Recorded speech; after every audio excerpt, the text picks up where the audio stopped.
Começa agora. Diário Econômico PicPay. Uma análise das principais informações que impactam os mercados, A economia global e do Brasil. de segunda a sexta, às 6 da manhã, no Spotify e YouTube.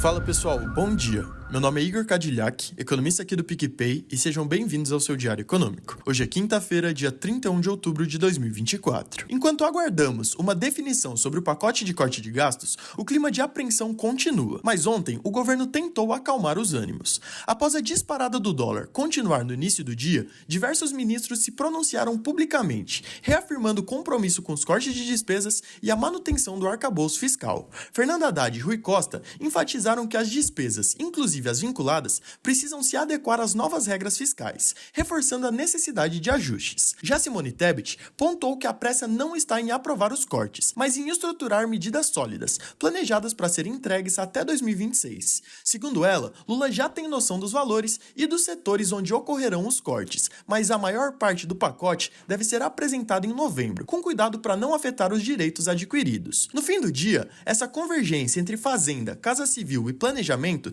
trouxe um leve alívio nas curvas de juros futuros, mas o dólar permaneceu estável, com viés altista. E na bolsa, com volume baixo e sem suporte da Vale e Petrobras, o Ibovespa fechou de lado, caindo um pouco. No fundo, a expectativa segue sendo que o presidente Lula aprove essas medidas nos próximos dias, consolidando os ajustes necessários para garantir o cumprimento das metas fiscais e trazendo maior previsibilidade ao mercado. Ainda em Brasília, a Câmara dos Deputados concluiu mais uma etapa da regulamentação da reforma tributária. O grande destaque foi a rejeição do imposto sobre grandes fortunas. Enquanto defensores ressaltam a necessidade de reduzir desigualdades, críticos argumentam que a medida poderia levar à fuga de capital. Agora, o projeto segue para o Senado, onde deve continuar a ser debatido até sua implementação. Nos indicadores de setembro, o CAGED mostrou um saldo de quase 248 mil vagas formais, mais uma vez acima das projeções. Por mais que o mercado de trabalho tenha mostrado uma desaceleração, ela é leve e pode indicar uma estabilidade à vista, em patamar aquecido. Por outro lado, os dados de crédito vieram mais fracos, os empréstimos desaceleraram e o endividamento das famílias aumentou. Pelo menos, a inadimplência permaneceu amplamente estável, mas a pressão de alta continua. Além disso, o temor na inflação persiste. O IGPM de outubro subiu 1,52%, refletindo as condições mais secas e seu impacto nos grãos, gado e frutas.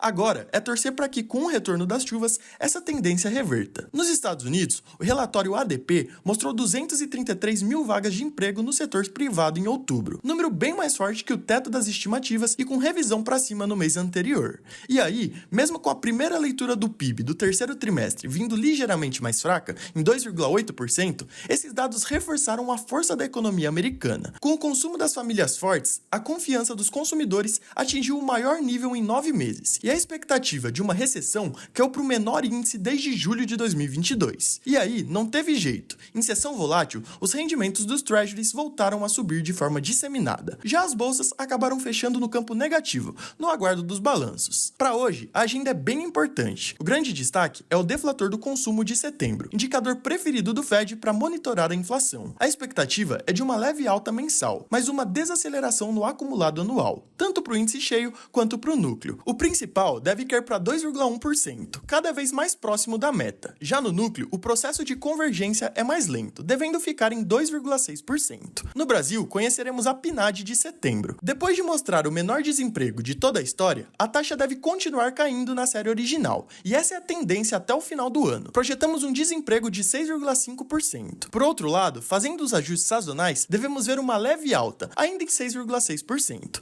E aqui, essa também é a tendência para o restante do ano. Com base nos nossos cálculos, por mais que o Vale tenha sido em agosto, o mercado deve continuar aquecido pelo menos até o primeiro semestre do ano que vem. E aí, é aquela velha história. Bom para atividade, mas potencialmente inflacionário. Bom dia, bons negócios e sorte sempre.